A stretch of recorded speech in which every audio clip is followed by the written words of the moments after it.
Yeah, how's it going? It's Matt Mark here to one in the chat if you can hear me.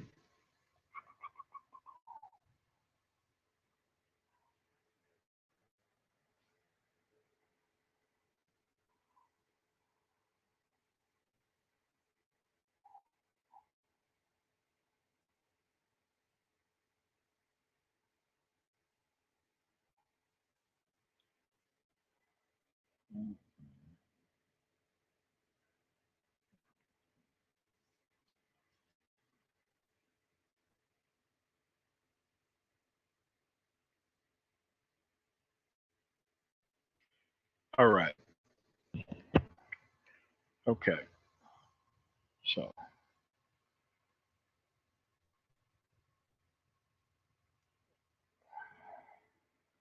all right, hold on a second.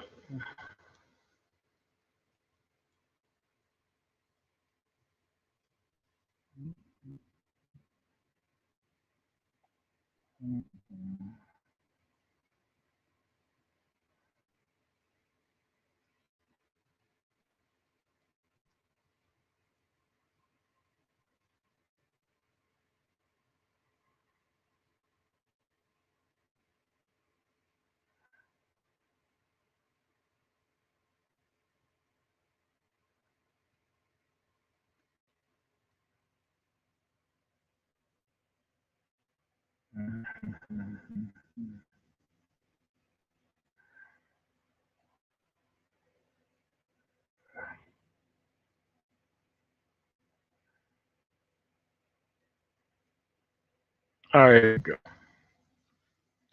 All right, so let's go for it. You have to understand this. The reason why the Moynihan report is every year talked about within the manosphere is because we want to bring up a particular point of where the actual female society didn't do their particular job that they were supposed to do. But the Moynihan report is about something very specific. It cited something very specific. That the only way to save the family at the time, at the time, we're talking about the same year Malcolm X gets assassinated, 1965. That's what the Moynihan report is. That's when it was completed. So you have to realize that the issue is 1965. We're talking about voting rights, statutory. I'm talking about not being able to participate in the process at all. Has nothing to do with your lack of productivity today. Nothing at all. Nothing at all. Now, if you start a mill stream, there's a lot more things discussed in that stream that is far more important than the Moynihan report.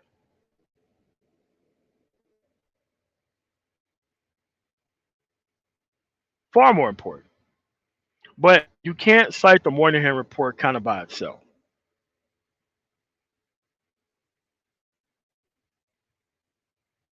No, you just can't. I mean, it's a deflectionary tactic. And most times, when most people who want to discuss this issue, it's a backdoor way of just trying to bring women back into the conversation about a specific issue. Because one is only discussed by, for the most part, unproductive men. That's what it's discussed by. Because issues in the 1960s have nothing to do with what's going on right now. Has nothing to do with it.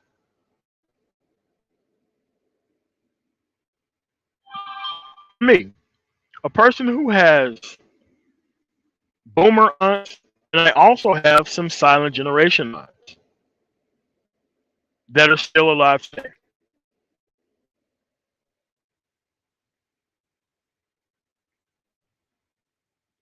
Yeah, yeah, I see that. Yeah, I see that, man. Hold on a second. Let me switch up devices. I think it's this device right there.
Okay.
How about now?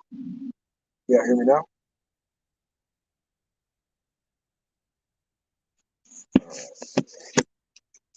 I know you can hear me now because I can hear the thing lighting up. So, all right. So, what you have to understand about this is whenever the Moynihan report is discussed within the manosphere, it doesn't matter who brought it up before. Every time that it's been discussed within the manosphere, it's nothing but a deflectionary tactic.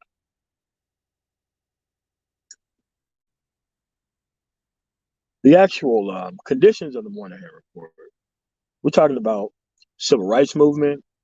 We're talking about Montgomery boycott territory. We're talking about assassination of Malcolm X.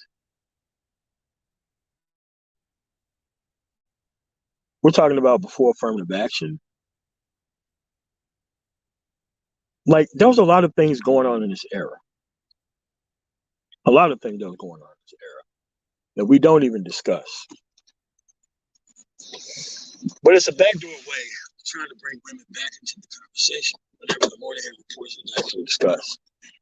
And you have to realize that this happens from obsolete men, not Ramil's discussion, because Ramil's discussion was the discussion that was supposed to be had around the Moynihan report, because there was a lot of things going on at that time. It wasn't just a Moynihan report.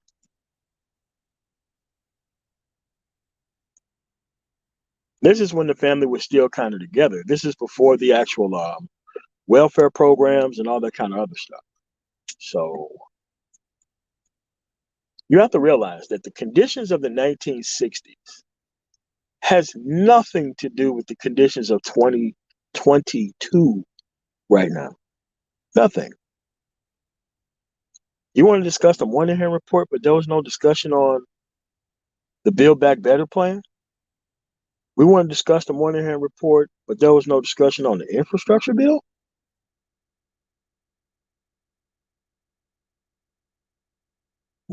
Like, this is what happens when you don't know anything about politics, but you want to discuss political issues so that way you can look smart in front of people. Like, where I was from in Mississippi, like, you couldn't have these type of political conversations in the wide open. You just couldn't have them like that. Because if you didn't know what you was talking about politics, nobody would ever even talk to you or even address you. So what the Moynihan report did, and the actual subsequent welfare programs after that, was because of the suffering that they seen in other areas. It wasn't just really for black families. They didn't really give a damn about black families like that.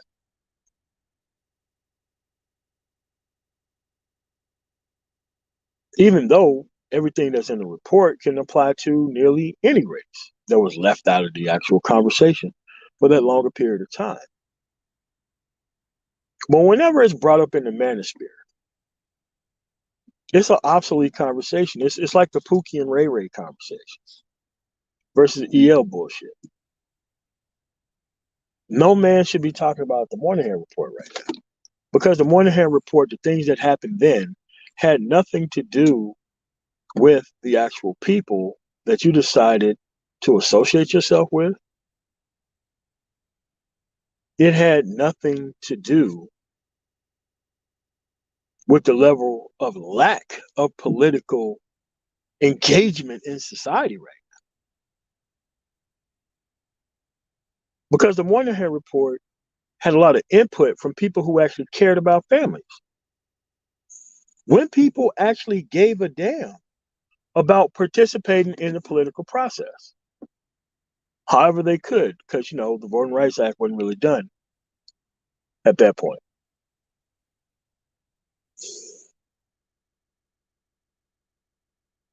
But it's always a backdoor measure to make it look like you're involved in the conversation that you're just clearly not involved in.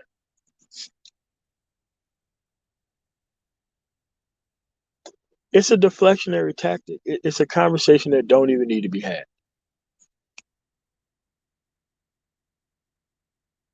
You could probably get more substance out of the Reagan's 86 immigration bill.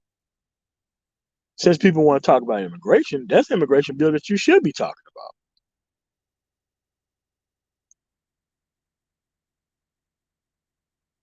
But this is what happens when you want to cycle the conversation around women. And truth be told, none of these people even deserve to be with this person at this point.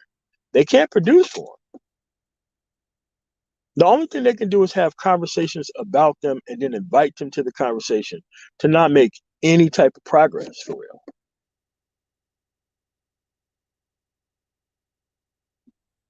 You don't even hear black feminists talking about the Moynihan report. You have the bullshit masculinists trying to talk about the Moynihan report. But the Moynihan report only summed up the potential things that could have fixed the family. After the Moynihan report came out, or during while it's come out, we had a heroin epidemic going on.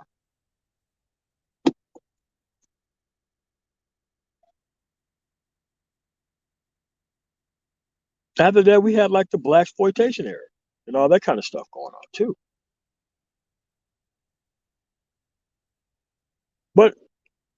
But in order to fix the family, you had to be participating in the process.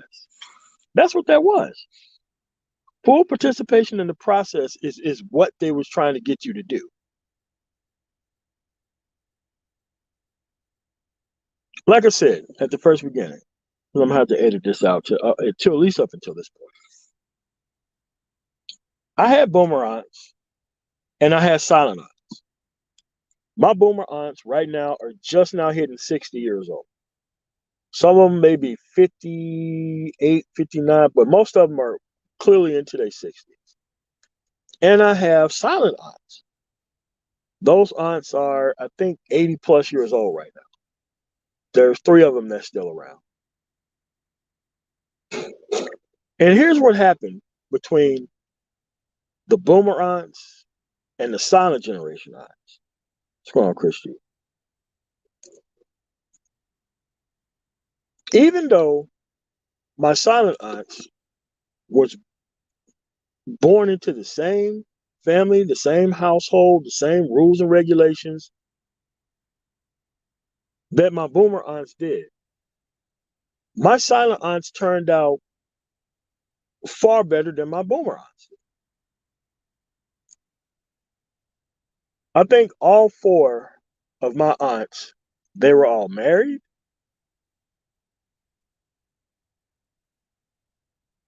All my aunts knew how to do carpentry and roofing, every single one of them. So did the men. I'm not addressing the men right now, but so did the men.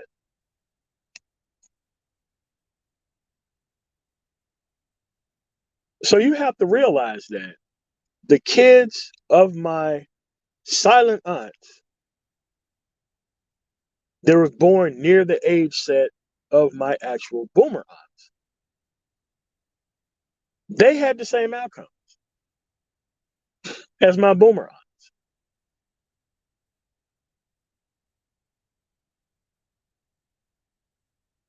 They both had similar or the same outcome.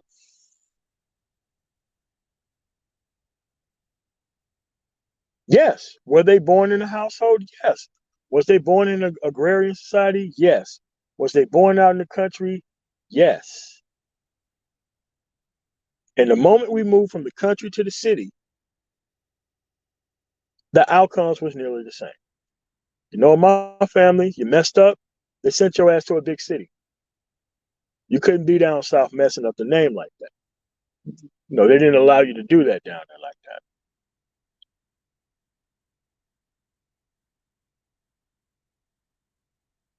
So let's just put it in age brackets to make it make sense. So if my aunts are 80 something years old, they would have been born in the,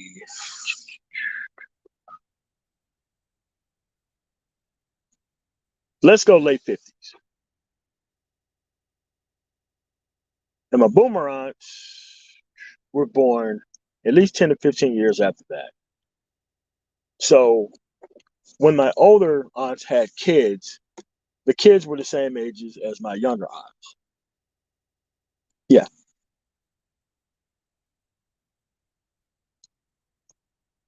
The outcome was the same because the environment was very different from my older aunts and what was expected of them in that environment. The environment that they grew up in was way different than the environment that my boomer aunts and their kids grew up in. It was way different, way different. Thanks for that, Banner Black 1940.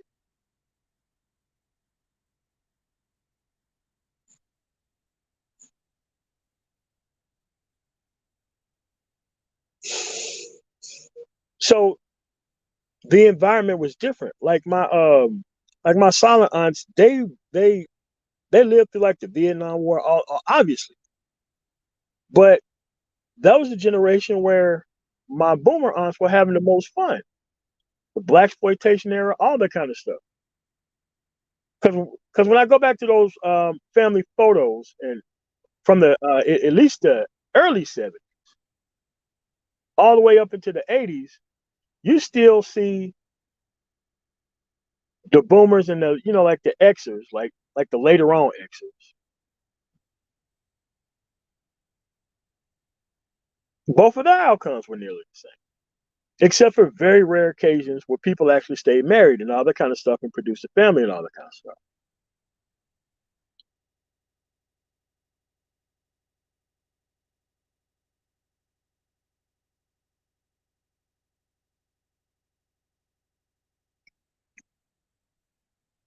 So hold on a second. Damn, I got an incoming phone call. Hold on.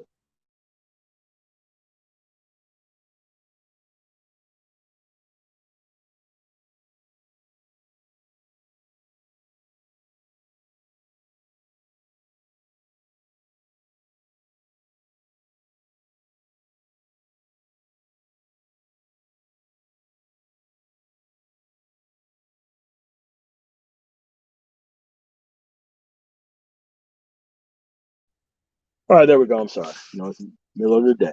So you have to understand that because the person who really brings up this report more than anybody else when I first came here was BGS, but he was trying to tie the report to things that had nothing to do with what the Moynihan report was about.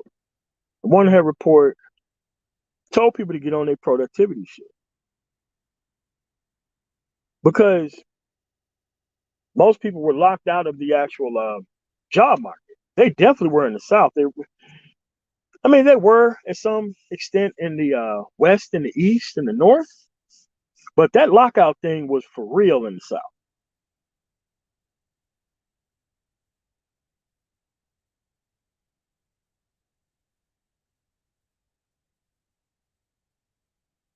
It's for real. So you have to understand this.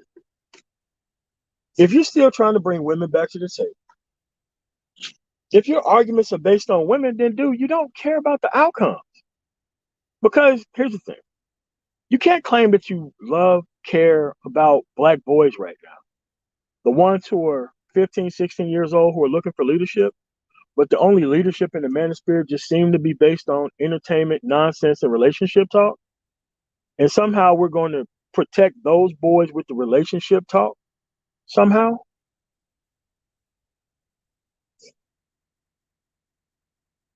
Because that's what it boomerangs back to.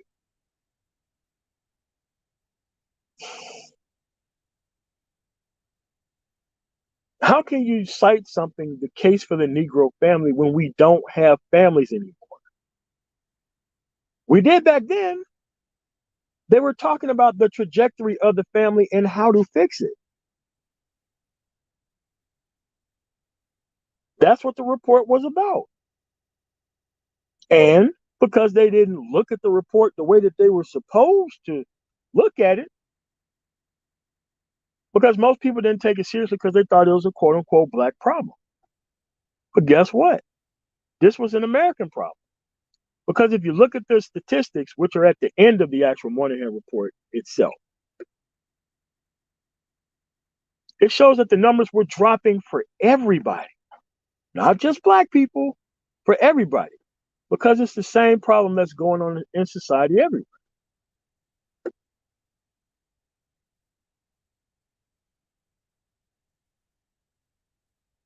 So if something is bad, they just try to make it a black problem. Now, the solution of how they did that, the welfare programs and all that stuff. And guess what?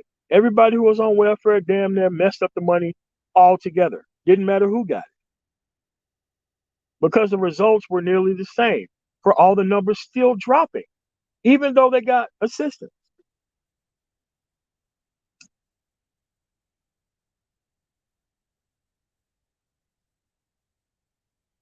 Just like there's no difference between the heroin and the cocaine and crack epidemic that hit the black community and the government's response to that. There's a very different response when they was trying to give mandatory minimums to people who are on meth and crank and all that kind of stuff today,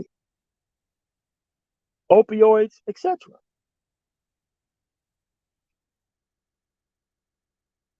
The problem was the same. They handled it differently.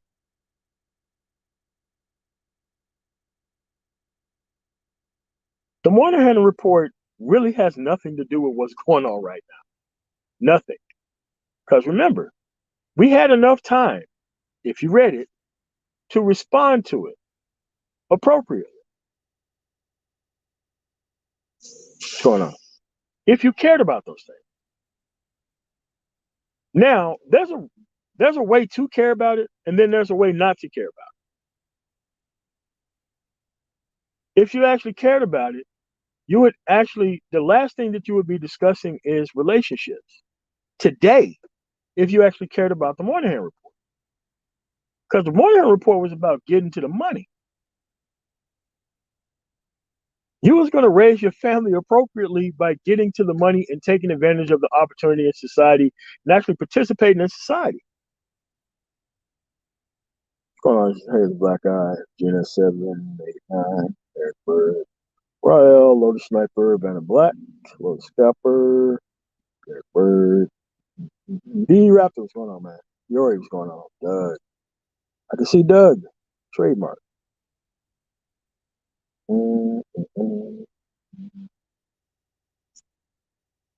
Cookie Perry. Yeah. So you got to discuss this in context because there's really no real, like, most of the stuff that was discussed on Ramil's panel, those things mattered a hell of a lot more than the Moynihan.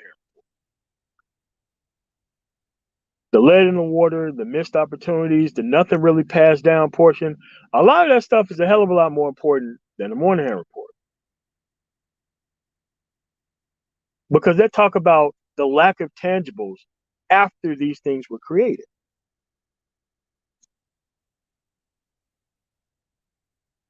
Oh, Dresden. And I would say yes. After the end of the Civil War and during and before Reconstruction was shut down, there was a lot of people who was pretty productive. in that era and in that time. You see, we always want to talk about things when we talk about trying to throw women under the bus that had nothing to do with the choice of women at the time. Because it was a report about the men and the outcome of the men.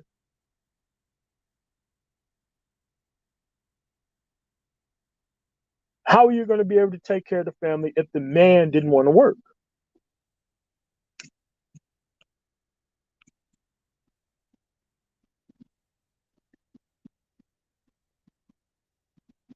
This had nothing to do with the woman's betrayal at all. Nothing.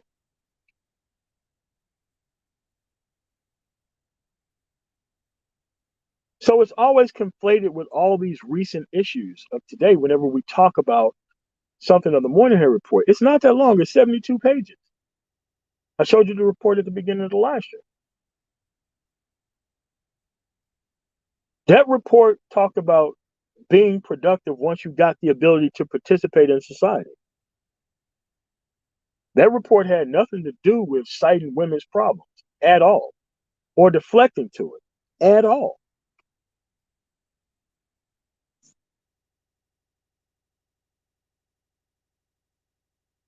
Like I said, the outcomes were pretty normal when it came to failure, especially for my family.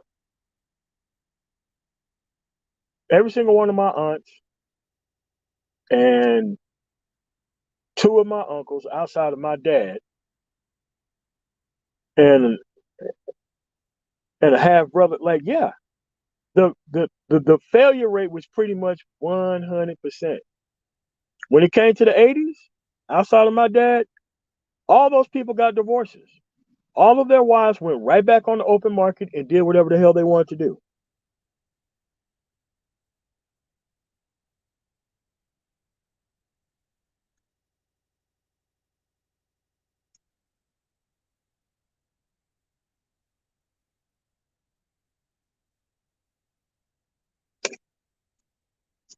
Lotus Scalper, I slightly disagree.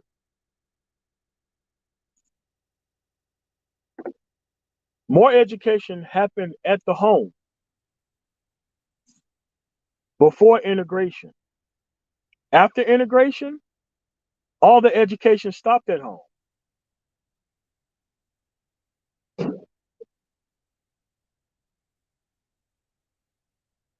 Because mostly, well, at least where I'm from, the Baptist churches was running the actual school system,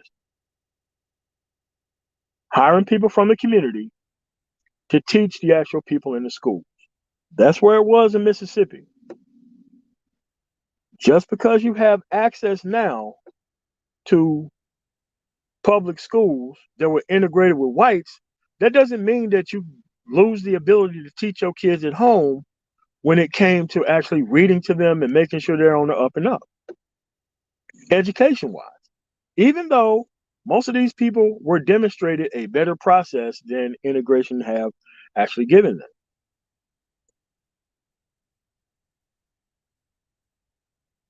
So it wasn't integration that was a problem. It was the creation of the family and not really caring about the outcome of what was created that was actually the problem.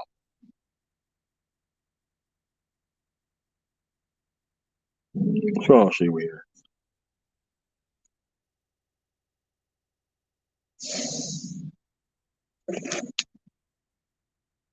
So I don't think integration by itself. Remember, these people had to be escorted to the classroom by the United States military in Arkansas. I think this woman, she died recently. I think within the last 7 years. The first person who was integrated into high school.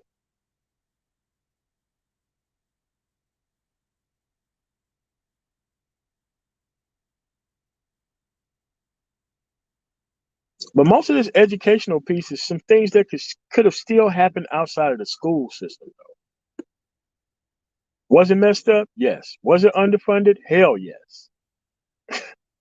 Like, bro, like we didn't get schools in, where I was in the Mississippi Delta. Like the schools, like the books we got were 12 and 13 years older than the The books that they got from like the Greenville, like most of the Christian school districts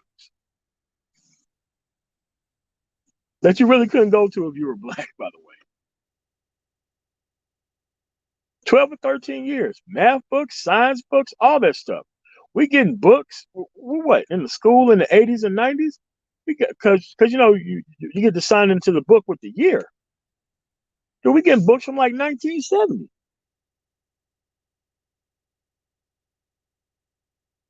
Books all torn up, ripped apart, but this is what they had to teach out of.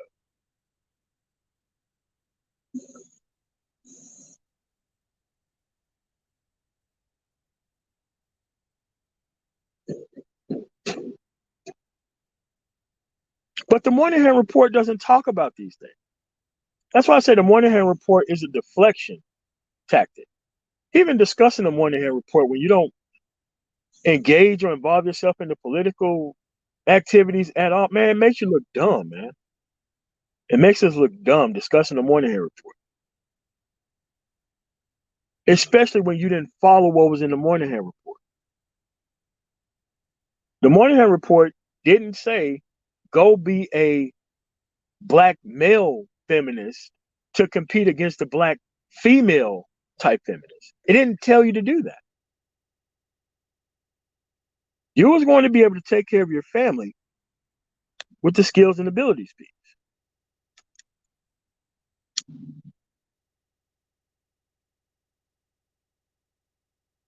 That's what the report was about. Pointing to how to address a problem. But it wasn't just a black problem, it was really a national problem. Eventually.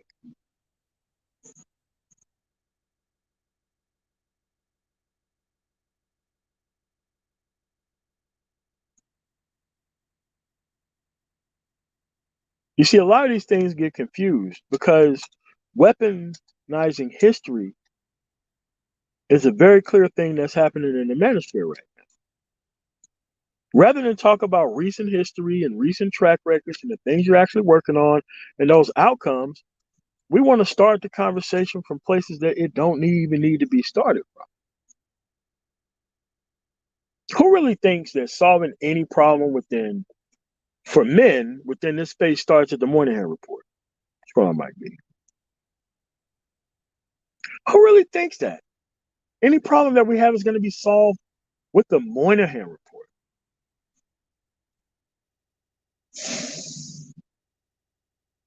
Dude, this is an deflectionary tactic for people who still want to talk about women to somehow take the heat off of them for not engaging in the productivity piece.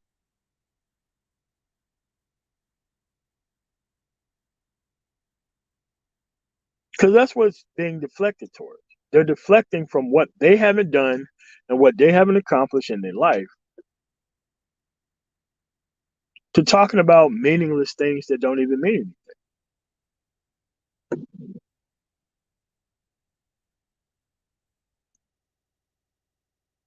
And some of these people have been here a long ass time with no type of tangible outcome. You can't cite the Moynihan report when you don't have a political party picked out. Go on, Renaissance man.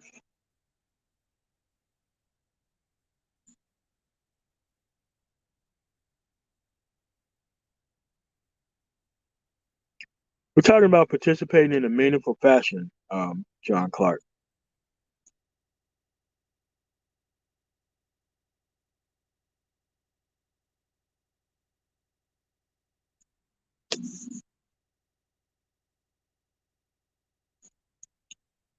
You know damn well you weren't participating in the political process if you voted for Kanye West. You know fucking well of that. Nobody has to even tell you about that.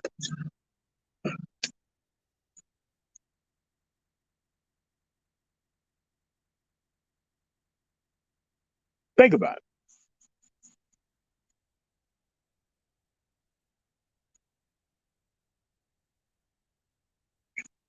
But you know who I was responding to, right? The person who openly said he voted for Kanye West. Your master teacher voted for Kanye West in the state of California. because that's what you do when you have that much information on hand. You vote for Kanye West. Nobody really got at him about all the information that he supposedly know. How the hell do you end up voting for a Kanye West?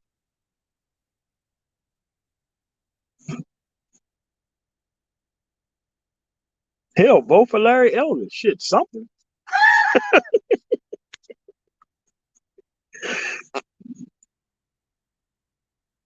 Yeah, but that's what I'm saying, man. Like, bro, like we got to stop with this talking about old shit that don't lead anywhere, man. Okay, let's say we talk about the Moynihan report.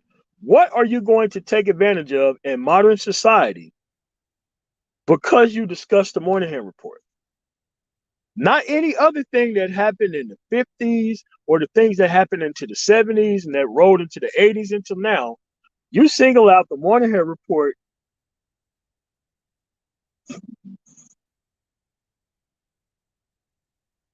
It doesn't it doesn't speak to anything else.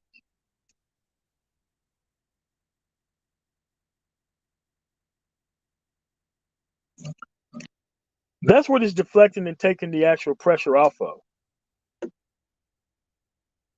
It's the fact that they're still waiting for this woman to come back to the table. So let's discuss things just to be discussing them. When you should have learned these things just to be learning them a long time before this time right here.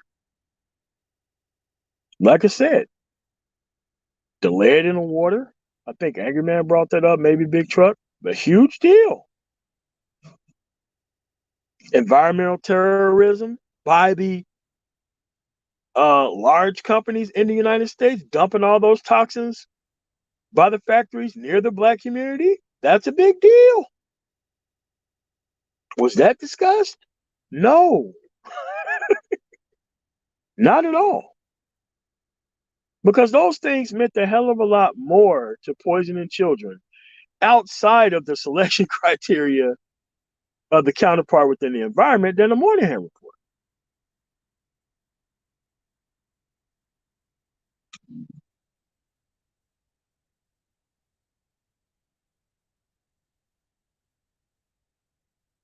But this is what happens when you got dudes who still want to try to look intellectual.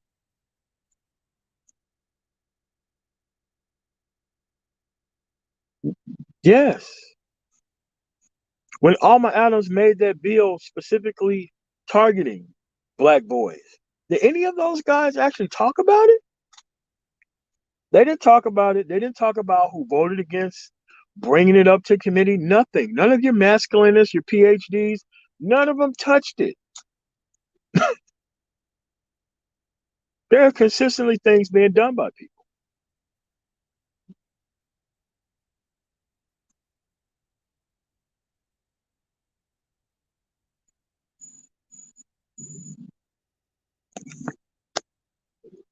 You are correct. But they decided to do something else with that opportunity that we had once we had the actual ability to participate in the process.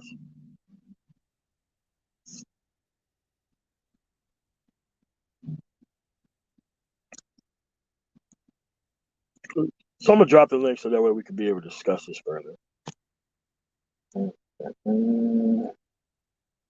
Remember, my live streams are not about complaining about women. You can take your ass somewhere else with that.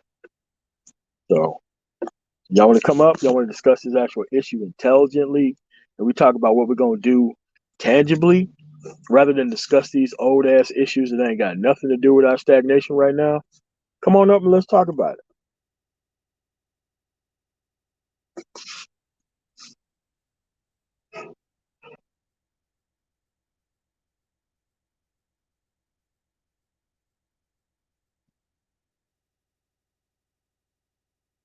Because I don't think these issues are even that hard right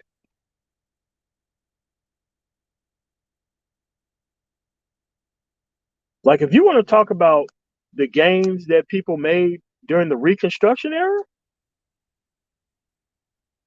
versus the lack of opportunity capitalized upon after the Moynihan report, now that's a discussion that I'm willing to have. I'm willing to have a discussion like that.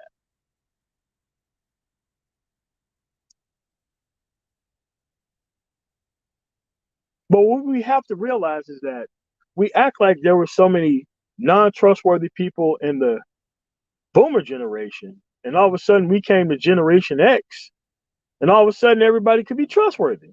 That's not true.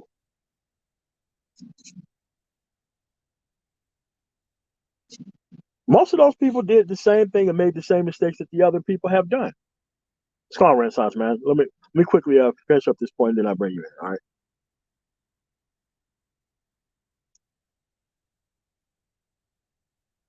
So, how do you have a consistent level of failure between boomers, Generation X, and millennials when it comes to a lack of progress and a lack of understanding how these things actually work?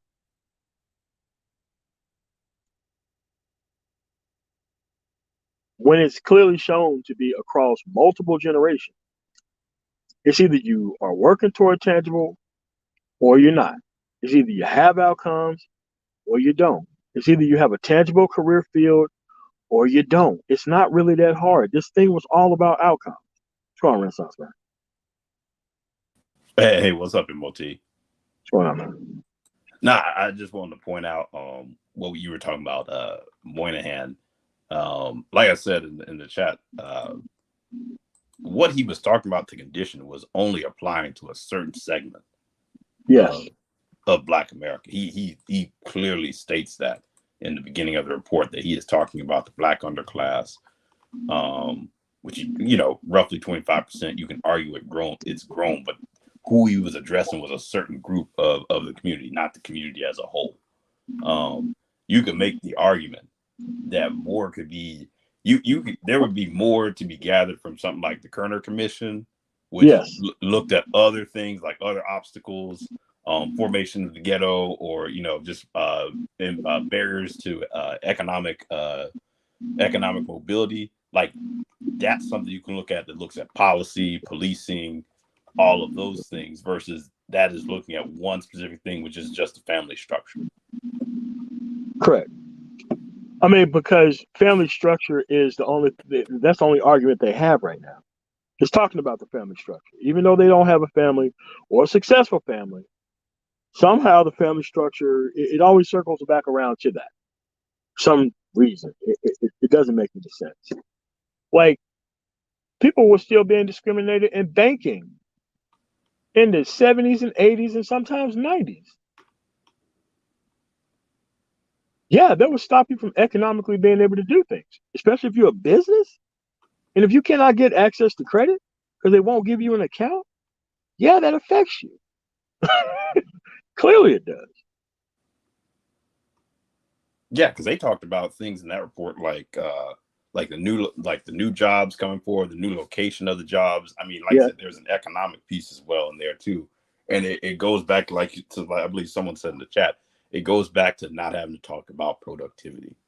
Yes. Because like I said, that report is not talking about the majority of Black America. Now, some people can say, hey, maybe it's grown, and as far as, the underclass has gotten larger, but still, you're talking about still the majority of Black folks are middle class.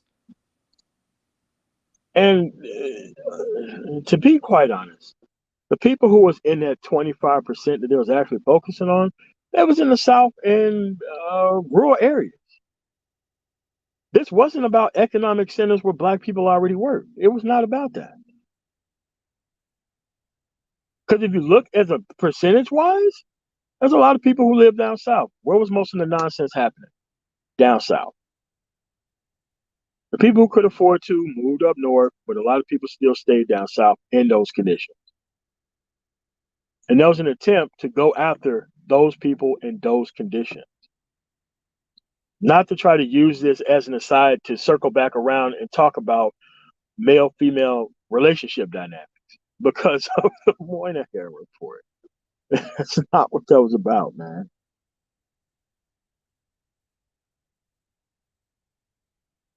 And then there's policy recommendations. That's the other thing. That's what I'm saying. Yeah. Like, that's the other thing you're dodging with something like Kirk Commission. There's actually like policy recommendations, like things you can actually go and lobby for, things you can go and change. Yeah. Death race of X, you're absolutely correct. It wasn't that high. It wasn't even that big of an issue. That's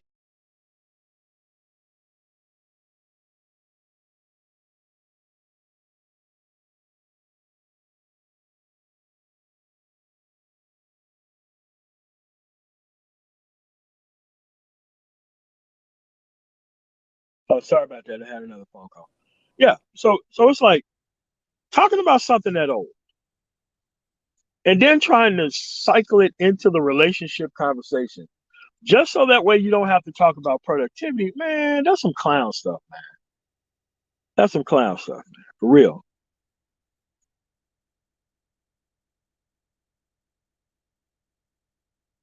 The other thing is, Go ahead. no, No, I go was ahead. gonna say the other thing is too, if it's a productivity argument, once that's taken care of, the the once you have productivity, it's like a man who is productive and is above average is going to be someone who's valued in not just his own community, but even other communities. You're gonna have other people want to link up with you if if you're doing well. So that's the other thing that people miss in that is like if you just focused on the skills and the productivity, it's like, okay, if the person's not acting right, you know what skills and productivity give you? The ability to have options. So you don't have to sit here and deal with this person or wait on this person to get their stuff together. You can just move on and find someone who wants to. Correct. Because you have the same people who talk about the relationship conversation trying to make it look like they're talking about something else by bringing something else unrelated back to the relationship conversation. Because because if the conversation goes beyond male, female, and dating dynamics, they're lost, completely lost. They completely can't talk about anything else.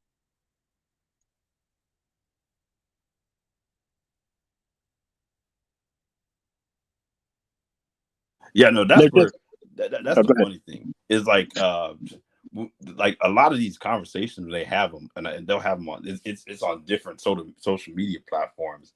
I'm like, we spend the most time on conversations that really aren't even relevant to most people. Like someone was in another conversation talk about like men and women and like men not wanting educated women. There's a big conversation about that, and I'm like I'm like that conversation applies to like maybe 20% of Black America tops, probably more like 15-10. But like that's the conversation that I hear all the time, and not the other one that would apply to like 80% of people.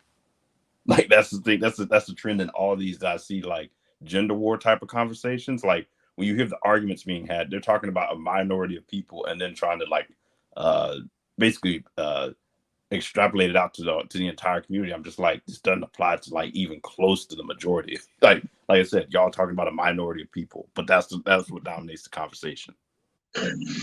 But that's the problem, man. Deference to X. They don't understand that the Moynihan report was a productivity document. They don't even know that. They don't even know that, oh, yeah, you get to the money and you'll solve all the family issues. That was the point of the document. That was the entire point of it. The entire point was talking about, I mean, it says it in the name. I mean, the 72 pages wasn't lying about what it was about. Yeah, that's why it's funny when you hear conservatives try to talk about it too. I'm like, you realize, I'm like, that's how I can tell they haven't really read it because I'm like, you realize like what he advocates in the end is like basically a sweeping jobs program and Yes, basically talks about the legacy of slavery and yes. basically talks about massive federal intervention. But then conservatives want to talk about this. Manosphere conservatives want to talk about this in 2022. Oh, you got regular conservatives, mainstream ones want to occasionally will bring it up too, and I'm just like, yeah, I can tell you haven't read it. Or else, like, they brought it up around people who don't know what the actual issues are, which is worse. But that's where we are, man. It's like the same people trying to bring the women back to the table are talking about the Moynihan report. Please tell me how that makes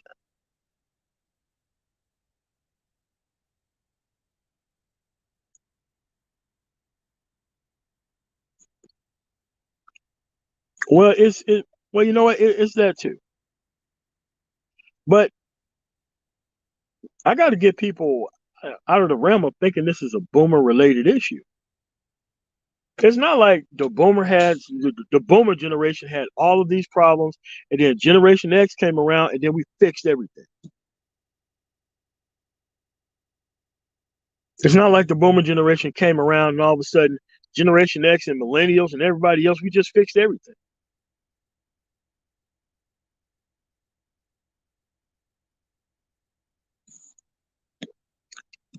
That was the actual thing, Pookie Perry, that there was supposed to be some political action after the actual report. It gave you a direction to go into. There was policy based, there was outcome based, there was jobs program based. We talk about Marshall Plan type stuff. They don't even know what the Marshall Plan is. But that's what it is. It was not about a way to just get it right back to the actual conversation about the male female dynamic nonsense.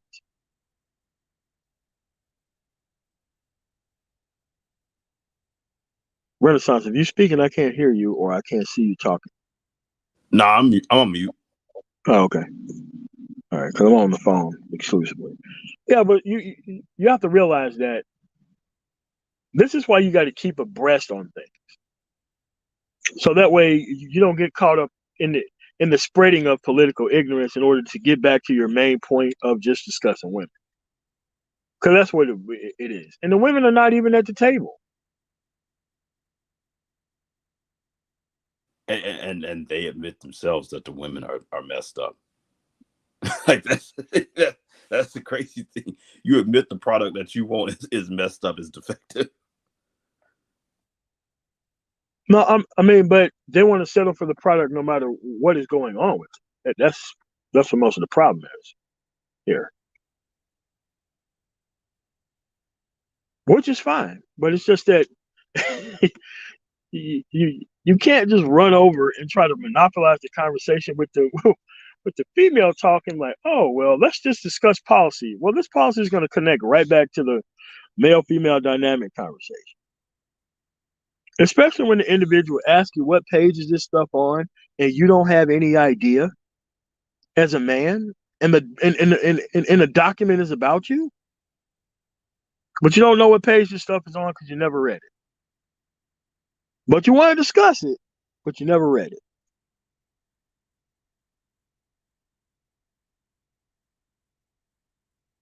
They act like this thing was so secret. This thing has been here for a while, readily available for a while. I think it's in most actual libraries if you go look it up. Oh, you can download the PDF off the internet. You don't even have to go to the No. library. I'm talking about before it came on the internet. Like most people run into this information just because it's on the internet being talked about, but was not acted upon is actually learning what's actually in it and knowing what the actual document says and how you end the actual conversation to actually help the black boy.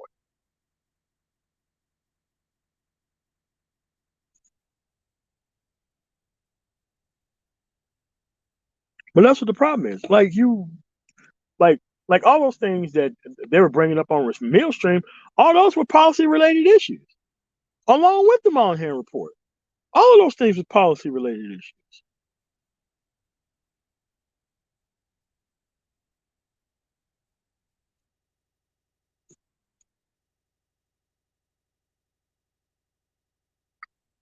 So we have to ask ourselves, like, I keep telling them, like, this relationship conversations devalues the woman that you're trying to get off the market. The woman that's there in high number and she still don't want you, and you can't get this inventory off for somebody else.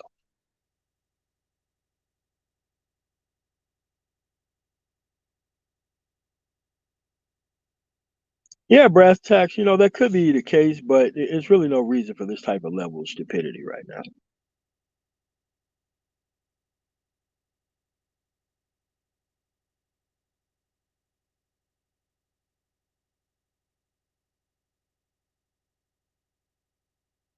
Yeah, man, like they was looking forward to like Jerry Springer or somebody during, daytime television to actually talk about it. But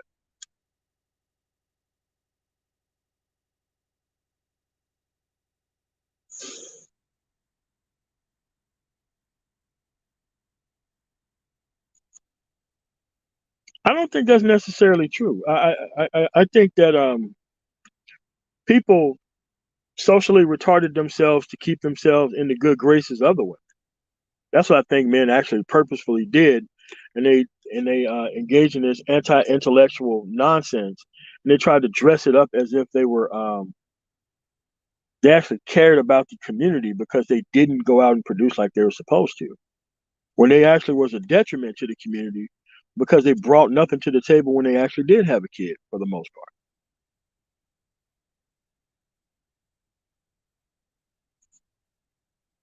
Now that doesn't stop a person's individual development. Like the group failure, even though I'm part of this group that is failing, has nothing to do with my individual outcome. If the group is failing, that means the majority of the group is failing to do something. You can have individual outcomes. You can. But see, everybody don't want to work toward those individual outcomes, which is actually what the problem is.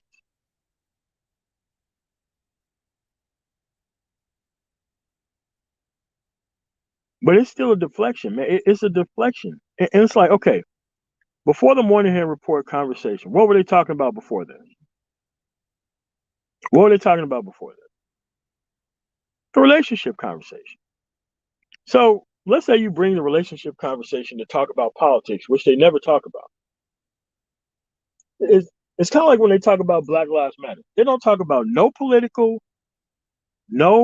type of lobbying organization in this country except Black Lives Matter. Like that's the only lobbying organization within this country,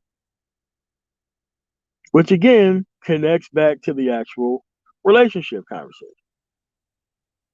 And there's always something else to deflect toward. If it wasn't for Black Lives Matter, I'll be involved with the political process. What was it before that? Oh, if it wasn't for, covering what, the Will Smith and his wife's doing, like, yeah, it's always something that goes back to that or this bullshit or something else. It's always something else to actually try to draw the conversation back to the male female relationship dynamic nonsense. It's always something like that. It's never, we're going to engage in this type of activity here in this specific place.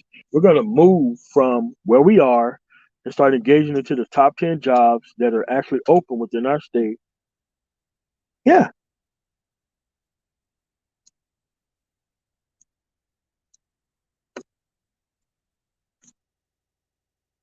What? Oh, man. Man, I hope that went all right, man. But yeah, but like most people just want escapism, man. And you have to realize that there's nothing wrong with the space. There's something wrong with the movement of the individuals who came here.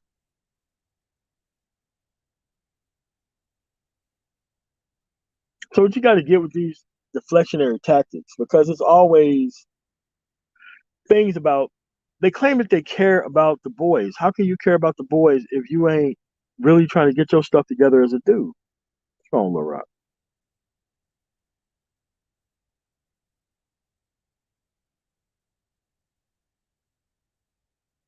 These things are insane. They're crazy.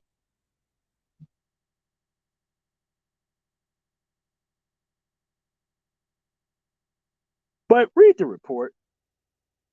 It's 72 pages. It's worth the read. The report is clearly about policy. What are we going to do next now that we cited a problem? That's what the actual report is about.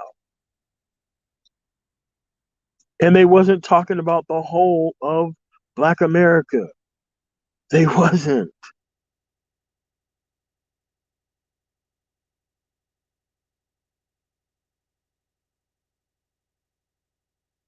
There's a lot of things going on at the same time, man. A lot of. But you still needed to take tangible action then. We know those people back then didn't. Why? They're still at the starting line with everybody else. We already know that. We see that. You see that in the homeless number.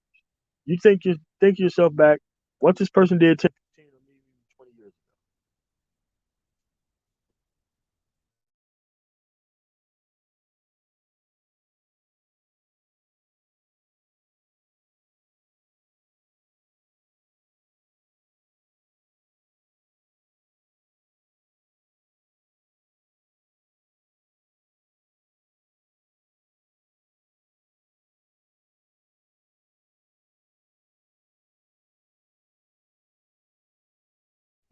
Sorry about that. I had another phone call. Yeah, it look like I got a. Yeah, it look like. God damn, man, I gotta get up out of here.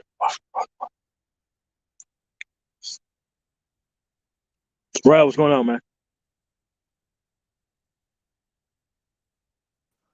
Peace, MLT, peace, Renaissance man, peace to Hey, the what's up, chat, man. Ryo? Um, this is a great conversation. Uh, to me, this conversation is long overdue. Certain people's panels have precipitated this. I would say necessary crack in the ecosphere. Um, because there does need to be a certain uh, there needs to be a separation in terms of consciousness that needs to take place because we're in different times. Number one, um,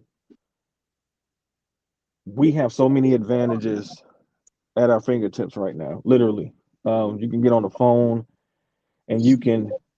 I mean, you can trade stock on your phone if you want to. Um, download any types of books that get you in the know in terms of business and economics, understanding what's going on out here. Um, but when you have these people that are constantly trying to take you back to the days of color water fountains, um, clearly they don't really have your best interest. Um, and a person like myself, when when this conversation comes up, especially as it relates to the boomers, like no generation really truly knows um, um, what it's like to not have people be able to give you certain answers, like Generation X. We were pretty much caught in the middle. Many of us, we felt we felt the sting real bad in terms of when the economy crashed. A lot of us, um, our wake up call was um, the economy crashing in 2007 and 2008. Um, Back during that time, I had much more of a pro-black mentality, but I eventually came off of that mentality because, quite frankly, that group is led by a lot of boomers who live in some type of time warp into which um, they don't account for any of the advances in society that puts black people in a better position if they utilize these particular advantages that's out here. I think the Black Brain Trust had I can't remember the stream it was, but I was linking multiple grants that you could get through Department of Labor that was focused on some of the very tech-centered conversations that the Black Brain Trust was having, and showing the people that was on the stream complex was there, um, what we can utilize in terms of grant money from the government to get things started, like technical schools. A lot of because a lot of people talk about, like, well, they stopped the trades in high school and this and that and the fourth. And I was on somebody, I think it was Art's panel, where I had linked something showing the money that were being given to the trade schools, and it just showed that a lot of people just don't even take the time out to just go on their phone. They can look up everything else on their phone, but a quick Google search will show you the millions of dollars that are being pushed in a lot of these technical schools. I think Bush, the second Bush, was very adamant about not putting a lot of the money in terms of education to the soft, the social sciences, and more into the trades avenue. Obama was focused. I think he focused on that as well. So you had two different administrations that um, decided to focus more on the technical side of things. If you do a grid search in the United States, I mean, every state has multiple uh, technical and trade schools where the state will pay for it. Where and even some of these programs will even have, I think, do things like the Department of Labor, where you can get a stipend as well while you're in the program. So Yeah, and Obama focused on apprenticeships too. yeah, exactly, exactly. So when you have people that are constantly bringing the conversation back to females, and let's be clear, like you're talking about females of that particular time. Obviously, generationally, some of these females, they did pass down some of this mentality, but the reality is we are in a different time, though. I mean, that is the reality. And when you talk about even in the job world now, in the things that I've been looking at, um, there is a big focus on actually increasing people's soft skills, because in the employment world now, there's much more of a collaboration centered way of employment. And if you don't have the interpersonal skills to be able to work well in groups, you will not be able to function in the new wave of employment that's here. And so many people are really lacking the soft skills. Something I read recently said that employers are valuing the soft skills more than they're actually valuing the tech center skills, because I mean the tech skills, I mean, either you have it or you don't. But if you have those skills, and in a lot of ways, this has been a big issue for tech centered people, the soft skills has been lacking. The soft skills is actually what's going to allow the team to fully function and actually get the job done. So many of these people just have a lot of these young people, man, really off focus by focusing on things that they don't even, it's not even affecting them like that. They have different things that are affecting their evolution in terms of employment and ultimately getting money. Not yeah. What you're saying, Rael, is basically because I've heard this even at my company, is essentially like the world has so much information in it now. You're not going to be able to just be the smartest guy in the room and win the game. Like there's so much information. No one person can be a SME. So you got to have those communication skills and be able to work in the groups so you can go and pull the various expertise that you need to go solve the problem. So that's why it's becoming more and more important, the communication skills. And you see that even within like technical fields. You'll see a lot of these people who, if they get their technical degree, you'll see a lot of the people who move up into management or move more onto the business side, even in like, a highly technical field. The advantage will be that they'll have both the technical skills and the communication skills, which will put them ahead of the person who just has the pure technical skills and doesn't really have those communication skills.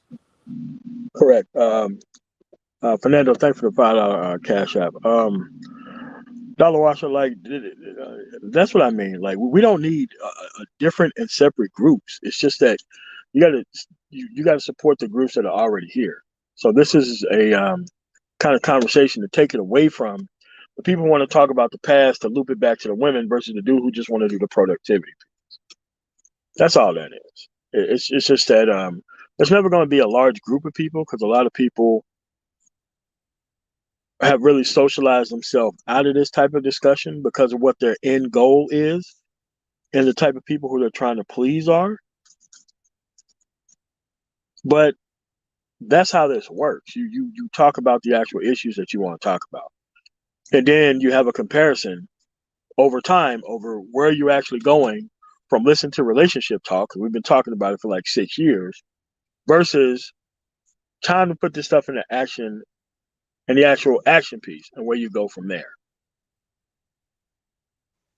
That's the Right. difference between the two styles of how you do things. And this is something like, this talk is a talk you could put on TV behind ads. You can't put a talk on TV behind ads on the actual relationship piece. That's why it's such an easier barrier to entry, especially when you don't have access to the actual woman to what you're talking about in the first place. But back to the productive conversation. But The one thing I wanted to add to what Raul was saying was, when you look at, I know you was talking more about like overall where we are in the past 20, 30 years, but if you look at just a moment right now, when you look at you know, how many people are leaving their jobs, how employers are having problems with turnover, it's like right now, if you have the skills, you can pretty much lay down any demand you want. Like, hey, I want to work from Exactly. home full time.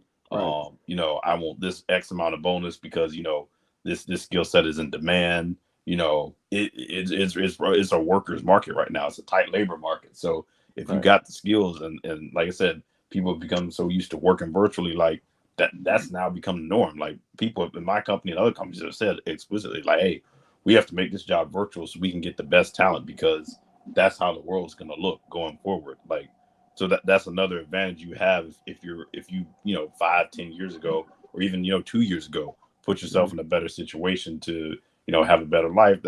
That's one of the tools you can wield right now. Right. Actually, this is a major issue for companies, because matter of fact, I'm actually reading a book on employee training and development right now. I'm almost finished. Great book. Um, this is a major issue for companies, because number one, companies have much more competition, not just nationally, but globally. You have companies that are wooing American talent, by providing them opportunities to live in other countries, at lower rates, you know, especially in developing markets where, I mean, if you're making $100,000 and you're living in a developing country, 150,000, you're really not paying that much for a really high quality life of living in these places. And so the fight for talent amongst companies, like it's to the point that losing out on a key type of employee with a certain skill sets, ultimately could be the undoing of your business. It's become that critical. Um, you know, and you know, the training and development aspect of it is very crucial. And I watch these shows on HGTV, certain type of shows where people, you know, are moving from the West to developing countries, and many of these people are moving because, you know, their companies are open to them working remotely.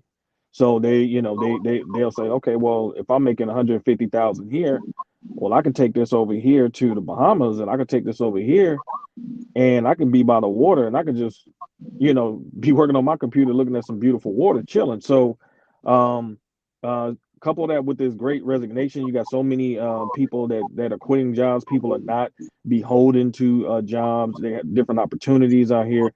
It's just really opening up a portal, man, for a lot of people, man, to really get themselves together. I mean, this is one of the best times to be a worker, because you have leverage to a certain degree, You especially do when that? when you have certain skill sets that many of these top companies need to actually make them be able to compete in the global marketplace. Yeah, it's just that right now that like to time now to be a skilled worker right now, how quickly you can become a skilled worker versus all the barrier and the bureaucracy and the student loan debt that came with, like me, I have an IT degree. And do you know how many different programming languages that put you through before you would be able to get through that actual degree? Now you could just go straight to the programming language that's in demand and take a couple of classes and look at a whole bunch of stuff on YouTube or Udemy and get on. Dude, this is the golden era of productivity, right? The golden era, and you get compensated right away with And the individual too, it. like, Yes. in the sense of, like, no, you don't have to have necessarily, like, it's not as much of hey, like, you have LinkedIn, you have all these other resources that you can network with people. So yeah, I say it's the golden age of the individual who, like, has the talent but may have not been born into the right circumstance. It's a golden age now. Yeah, man. It's just that a lot of people don't understand that, dude. You could put yourself in a major position right now. Like I know people who move from the Delta to Birmingham with a simple certification he got on $20, $25 an hour. Then moved to Atlanta, they up to $40, $45 an hour. Never even thought they could see that type of money within 5 years of continuously skilling up. Mm-hmm. Yep. And then on top of that, if you're talking about learning skills that's related to things like development and laying pipes and things like that, if you start your own company and start looking for business in other countries that are developing, and you get connected with the right people, man, you can make so much money, man, because these people need that skill set to develop their infrastructure. So you take what you learned in America, man, getting you a certification through the state. You couple that with setting up your own business, learning the game, connecting with some right people to work with you, man. You start, man, looking for business, man, in these other countries, man. It's right. It's right there for you. Because a lot of these developing countries, that's exactly what they need. They need people to help them to develop the grid. We shouldn't be sitting here and allowing people like China to go in these places and make all the money. Black men have been building since the days of slavery, man, and even before then. So, and one of the first things that Booker T. Washington set up was a trade school, so black men could have the trades necessary to be able to make the money, so they could build their own communities, man, economically. So, I think that this integration piece, to a certain degree, took black men away from that building mindset. But if you look at the Hispanic community, the Hispanic community are living basically according to the Booker T. Washington philosophy. They're doing it and doing it well. Like, they're showing that his philosophy, man, really was the way to go, because they're with less legal status in this country. They're at a point where they're comparable to us in so many similar categories in terms of economics, when we should be way far beyond them, because we have a legal status alone. So we have to really, especially from X's, but millennials and zillennials, we can't let them get enraptured in this non-productive conversation that has them going. If you're 20 years old in this era of time, the last thing you need in your hand is a picket sign talking about how unfair society is. Man, you're 20 years old in this era of time with all these things at your fingertip. Like, man, if I had this information at 20, with my mindset, man, I'd have try to shot to the moon. So a lot of y'all don't even really have to go through a lot of the stuff that we had to go through. So it's like y'all can just get right to the bag, and man, and go live your life, man. Yeah. I want to address this comment on the screen, because I went through this too in this community, because I have been to Cola, South Carolina. Yeah, a lot of these older people are jealous of younger men, and oftentimes refuse to teach skills, elect mechanics, etc. And you know what has been supplemented by older individuals from my generation and the older generation helping you out with that? Going somewhere else, going to other people in the city, dealing with other people. Because at the end of the day, you're going to have to work with other people anyway. Facts. If you're trying to just find it through somebody who's black, dude, you're going to be lost as shit forever. I'm telling you, there's not that many productivity-based and minded people out here who's trying to mentor or push people in a new direction. And even if you do get your stuff together, you're going to have to move away from that type of mind state anyway. You're going to have to. I was just gonna say, like, that was something for me. Like, I remember when I first got my job right out of college, it was actually a black manager who hired me. And he was cool at first, but after I started, 2-3 years, started, making my way, like, I low-key was seeing, like, wow, this dude's like getting jealous of me for some reason now. Like, but he came in talking to the initial, hey, mentor, want to see young black men do well, and then it's like, you actually start doing well, and they come with some jealousy. I'm like, dude, you're damn near 60. Like I don't Yeah, even man. like. I went through the same thing before, man. Especially when I was in corporate America, and they see you moving up, because I cared about learning everything, and they cared about just not being responsible for anything, and this glad hand and this backstabbing. And I just stayed close to the work, Nah, and that or a yeah, lot of them too. I'm sure you saw this too, MOT. A lot of them had that just glad to be here mentality. Yes. correct. Yes. Yes. Say that I'm glad again, to bro. be here. I'm glad to be here. Don't raise the bar too high, or you'll. Yep. Rock the boat. Yeah, yeah. Yep. Yep. Yep. In my younger years, man, working around boomers, man, was the worst. Oh my gosh, I couldn't stand it. It was the worst. It was the absolute. I mean, to see the type of conversations, man, that they used to have when I was 17, 18, 19, 20, like the type of conversations they were having back then, being 20 years older, was just absolutely insane. Like it was just, and that's why I just think like this really, it's a generational issue, but it's also a class issue as well. Like, there are a lot of those black people. We got to remember, man, that a lot of those black people, man, were happy, man, to get jobs with white people, man. Like they were happy to get a job with some white folks, man. Like that is like that to them, that was making it to them. And so there's this black guy who he has a internet bank, man. I think his name's something coffee or something. And he talked about this issue with boomers and the later generations. And he was saying how and he actually used like how like hip hop is used to really market a lot of products, and hip hop is something that was Generation X pushed. And so how like many of the way that boomers think about economics, man, is just really it holds black people back, especially the youth. And so I think that for the ones who have been a productive and good people, man, much respect to them, man. But I can honestly say, man, when that economy came crashing down, man, it wasn't no black boomers, man, that had any answers for me. I can honestly say that, and it's not like I wasn't looking for them either. But even the pro-black ones, they didn't have any answers. They didn't have no institution set up. They didn't have anything like that to really truly help us try to figure it out. Like many of us just had to really figure it out on our own.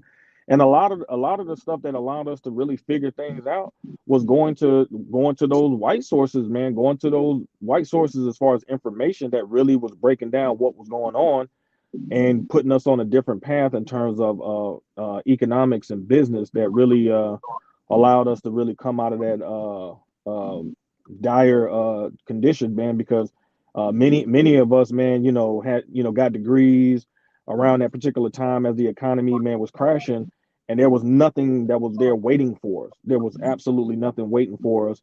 And many people, man, spent Obama's years in office, man, just really underemployed,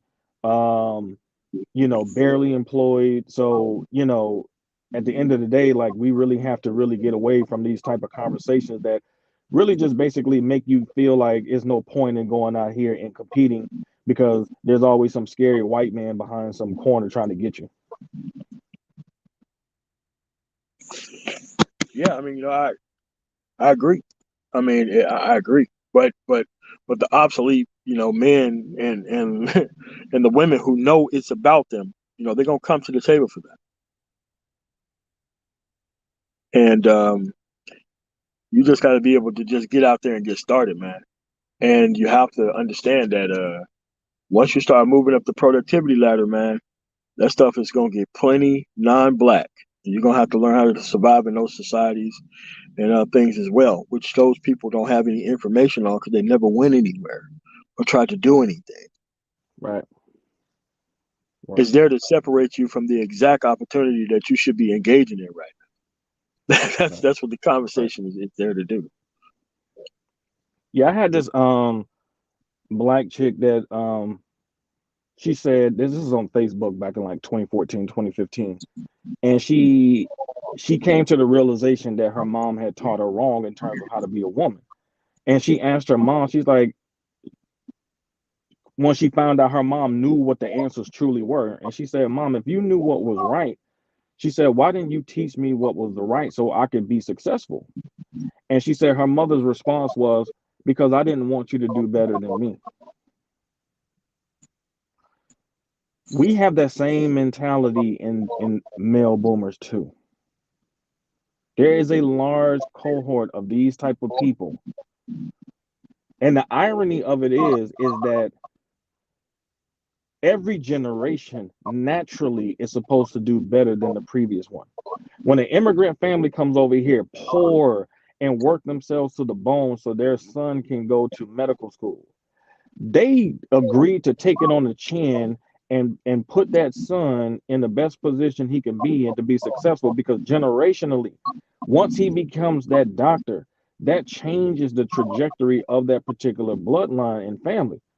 And so, but we have a group of people who are against the younger generation actually doing better than them. They're jealous of them. I've seen this mentality take place too many times. And the reason, me personally, I think the reason why that many of them act like this is because they know what they did failed. They know that what they did failed. Many of these people, man, turn their backs against the old school ways of doing things. They turn their backs on the blue collar men who were vital in keeping black people alive post slavery. And so now that they're older and they can't get those years back, instead of saying, "Hey, y'all, like especially like let's say for the women, okay, we tried that feminist stuff. Hey, it don't work. Don't do that. Go out here and get you a man." They're not going to say that. They're going to keep doubling down. The dudes is going to keep saying like, well, they setting this up over here to keep you back, so that stuff ain't gonna work. And it's just a constant circle jerk that's just going to keep you in a state of paralysis of analysis. They want you to analyze stuff all the time, where the people who actually have the answers for you are the people who are actually engaged in productivity, especially from a business standpoint, because there's never an equal time for you to enter in the competition of business. It doesn't matter if you come from a family that does not give you any money, to help you with a business. There are so many free tools out here, especially from a tech perspective, that you can use to advertise your business out here. So you don't have to have that necessarily. It'd be nice if you did, but thank goodness you live in an environment that if your family gave you no support, you still can be successful in business. Yeah, it's just that because everybody's having the same problem, and it's not like if you come to Generation X is knocking it out of the park for the millennials. You don't see the millennials doing it for Alpha or Generation Zero. But this is a lesson that's going to have to be learned by everybody, is that you're going to have to move to where the productive people are, because the productive people are going to be moving. They don't have time to be trying to, bring the opportunity to you. You got to go to it. They give you something to do. You got to be able to finish it in a respectable period of time. Because people on the move, they really don't give a. They got there by focusing on themselves and not trying to go uplift everybody out of something. I mean, that's been tried. It doesn't work. But at the end of the day, you can still reach out to other people, like building a network. You can search for IT recruiters in your area on LinkedIn and just give them a contact and see what's up. We couldn't do that in the 80s and 90s, man. We couldn't do that early 2000s. Well, yeah, at least before 2005. No, we couldn't Right. do that. Right. So the opportunity is here for people who want it. So, or else, I mean, the opportunity to talk about the relationship nonsense is here too, if you want that too. Right. Yep. What's wrong, Doug? Yeah.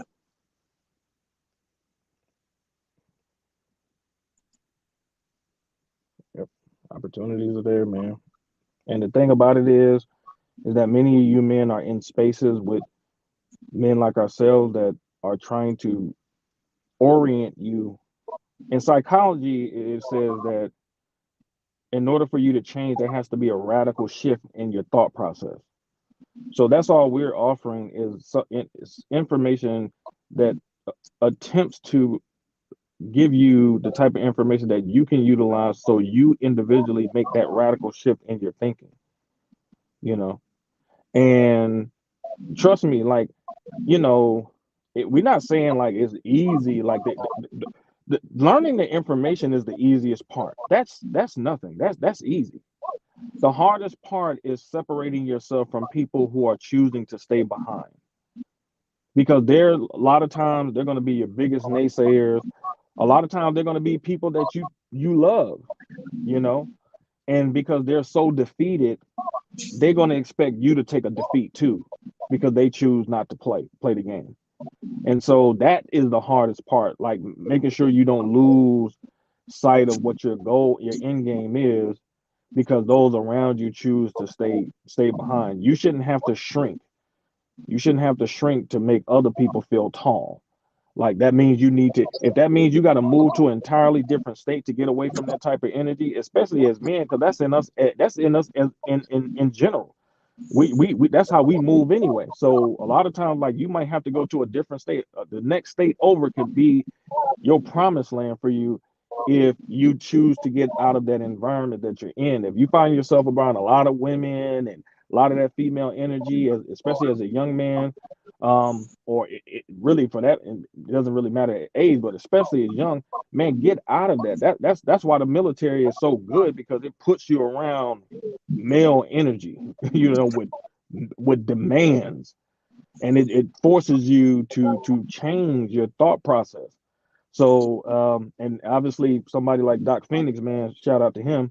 He has been one of these people that has talked about extensively how you can utilize the military, especially from a young man's perspective, to, man, really open up your opportunities, man, to make money, man, and be successful out here. Hey, I mean, I would not be anywhere I am in life without those 5.5 years in the Air Force. I've tried it. I've tried thinking about it every other way that I could, and I could not come up with an answer. There's clearly no other way that this would happen. There's no other way, especially if we didn't have a car. How's I going to get to even community college? Okay, couldn't get to community college. Let's say if I even graduated that far, where was I going to work at? No field, no nothing. I got out of there, had a place to work, was able to go to college, was able to get a home loan, was able to do all this stuff because of 5.5 years in the military. That's how I got to do all of this stuff. Then, the vet preference when I worked for the VA, the actual inside lane, we're working on the base and having a security clearance, getting these government contracts. Like I said, all of this stuff happened because of my 5.5 years in the military. That's why it happened. Yeah. I mean, you have to understand that working for the federal government, there's this line graph. On the side of the line graph, there's performance. On the bottom of the line graph is trust. Like in the military, they'll rather take a high trust, low performance worker and pay them than a low trust, high productivity worker. Damn And you right. got to be able to work in that team. Yep. Because if you trust in the process, you're going to learn everything about it. But if you only care about individual performance, you're going to screw a whole bunch of people over. And that's not what they want, right? So it's just that you got to learn how to operate and be agile when you go to these other environments. And that's why hanging around, specifically the Black environment, really destroys your ability to work with other men, because these are not men around here like that. Right. They're not. For Black men who are listening, I think this is very important to have. I don't know if Renaissance Man is a military man, but have a MOT talking as a military man. To have Doc Phoenix in the chat, who is a military man. Nah, I'm not, but I do work with a bunch. Okay, who is in healthcare. I just want to read y'all something that is very critical so y'all really understand. The healthcare industry is a $2.3 trillion industry. In the US, healthcare is the largest industry and the second largest employer with more than 11 million jobs.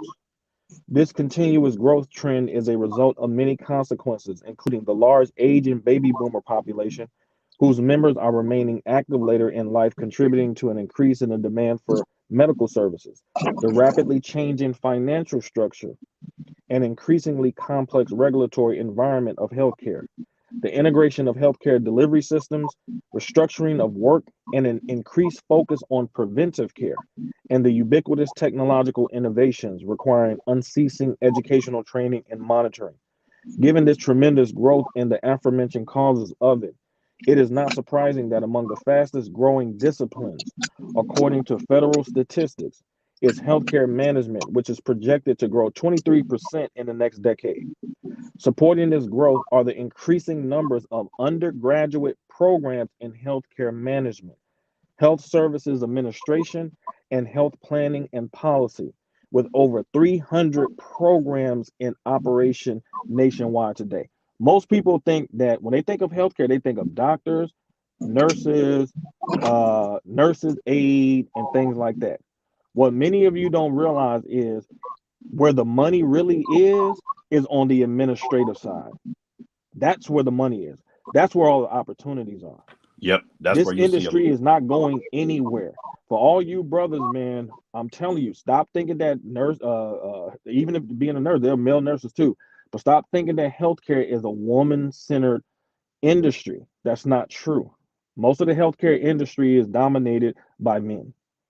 So many of you really need to take a look at this particular industry. Like I said, there's over 300 programs in the country that's focused on healthcare and healthcare management specifically. So I would advise many of you, if you haven't familiarized yourself with Doc Phoenix, he can tell you a lot of information as far as not just the military, but from his perspective, being in the healthcare field. I think that it's a very profitable lane for many of you to go in, and it does not. It's not going to take you. I mean, you have programs like, let's say, if you wanted to be a nurse. I mean, you got programs where you could be you can get your associates in nursing and start working. and And you'll then find later on go into hospitals your that'll go ahead bachelor's. and pay for you to get your BSN Exactly. after you get your associates. Exactly. And I'm sure So you can find some that'll pay for your associates. yeah, exactly. So it's really and truly a good field to go in. Some people, I mean, you could start in as a nurse, surge tech or something like that, and then later on move on and say, okay, I want to get into the management side of the field. Go back to school, get your credentials, and get into the management side if you decide to get out of the side where they're delivering the care. So it's a great field. I would suggest many of you look at this field, and I would definitely direct you to Doc Phoenix if you have any questions about the particular field. Yeah, I was going to quickly say, and he's actually up on the panel. When I was in school, I was in school with a doctor who was doing exactly what you're saying. Rael was getting on the administrative side, so he still see patients, but he was in more of an executive role, trying to be like an executive administrator of a hospital. But then he could also he still was able to maintain his credentials to practice medicine and see patients, as well as he taught as well, because he actually had his PhD as well. Really, really, really smart dude. Probably one of the smartest people I've ever met. So he had 3 different avenues that he could all work in the healthcare field, teaching, administration, and just practicing primary care. So yeah, you're absolutely right. See, we hear what's going on, man. Thanks for joining the panel. Let me drop that down, my connection. I'm gonna come back up. Okay, all right. Dr. Phoenix, what's going on, man? Thanks for joining the panel. No, thank you for having me, MOT. I just want to add something really quickly because there's not some really good information going around in the chat. I want to make something really clear. There's no such thing as a 90-day enlistment in the military. What? All contracts are 8 years. You better read the fine print. You cannot get your benefits with 90 days of service. That's not how it works. I mean, unless you get your arm torn off or something. Yeah, yeah, yeah. There's only one way. There's only really one way to get out of the military in 90 days after joining, and you either are a You behavioral don't want that. discipline problem, Yeah. or Yeah, you you have a don't. medical issue. That is pretty much it. There, you will not get no benefits in 90 days. So I do not like to personally call out this, but I will say to the gentleman in the chat that said that, you're 100% wrong. Two, you do not get you do not get nowhere near the benefits you would get as a reservist as you would if you were active duty. Most reservists get their benefits directly. You have to be in the reserves for quite a bit of time to truly even get a GI Bill, which is why they've been trying to change the GI Bill now for quite some time, because most reservists don't actually qualify for the standard GI Bill. I don't think they never have. I don't think they ever No, have. they never have. They never have. The GI Bill was typically reserved for active duty service members. So I'm coming up here to correct information that was going around in the chat. Two, clearly this individual did not listen to Renaissance Man's earlier short story about what happened when he came out of college, and the gentleman that kind of felt a little salty, if you will, about him moving up. So I just want to say something. While I am totally for black men doing trades and such, but at the same time, stop telling black men don't get degrees when clearly everyone else has figured out, hey, getting degrees works for them, and it has led to massive growth in a lot of these other communities and groups in the past 2 decades. And meanwhile, most black men are getting left behind, or the vast majority of black people are getting left behind, I should say. But at the end of the day, I've done a number of discussions with Mike V and some other folks over at the Black Brain Trust talking about this. But I just want to make something really clear. What Rael was saying a few moments ago too about administration, that truth be told, that is where the money is at in healthcare, is getting in the administration. And I know plenty of physicians and plenty of nurses that moved away from clinical care. Many of them still maintain their credentials so they can still see people. But they move into administration because yes, administrators make tons of money. Yeah, they do. But typically it's much easier to move into that arena if you already have a clinical background. Yep. Yeah, now Dr. Phoenix, the guy I was talking about, that's exactly what he was doing. And he was using the telemedicine. That's how he was still doing his clinical care. Because virtually. most health systems do not have a well-established telemedicine program. You said reservists. You didn't say 90 days after duty. You said reservists. All right, because when and I was you can't be active duty and then be a reservist at the same time. So you might want to correct your statement. all enlistment are 8 years, correct? The last 4 years, or inactive reserve. Yes, all enlistments are that right now. I You think it's move been to that way since inactive ready 9/11. reserve after you complete your active duty enlistment, and you still have the whatever remainder of that time of that initial 8-year contract left. You complete as IRR. Yeah, and if you you could not show up to one of the musters if you want to. Your ass is gonna get activated right away. Yeah. I was talking with a gentleman the other day. I actually just had a military recruiter call me because they're looking for they need medical professionals. They're looking for physicians and nurses. Yep, and so again, go ahead. No, I'm gonna quickly say I read a CNBC article. It was a guy, I believe he was an immigrant. He wanted to go to, I think it was dental school, and that's what he did. He joined the Army, served, and they were able to pay for him to go. Like I believe it was like $200,000, $300,000, something like that, for him to get through dental school. And he served his time out, and then I think he became a reservist. So he still, because he said he actually liked, the the things he learned in the military and the engagement. So I think that's what he said. But yeah, it's a way for people who pay for like professional school. Yeah, because one of the gentlemen that wrote my letters of recommendation for medical school, he was a retired Air Force major. He flew he was a pilot, and he was also a family practice physician. Wow. So yeah, yeah. So he did, he did his thing. But the point is that I was just up here to correct some of the information going around in the chat, because at the end of the day, I want black men to have correct information and not necessarily bad information. And so, again, I do appreciate MOT for having me up, but I did just want to correct some of the stuff that was going around in the chat.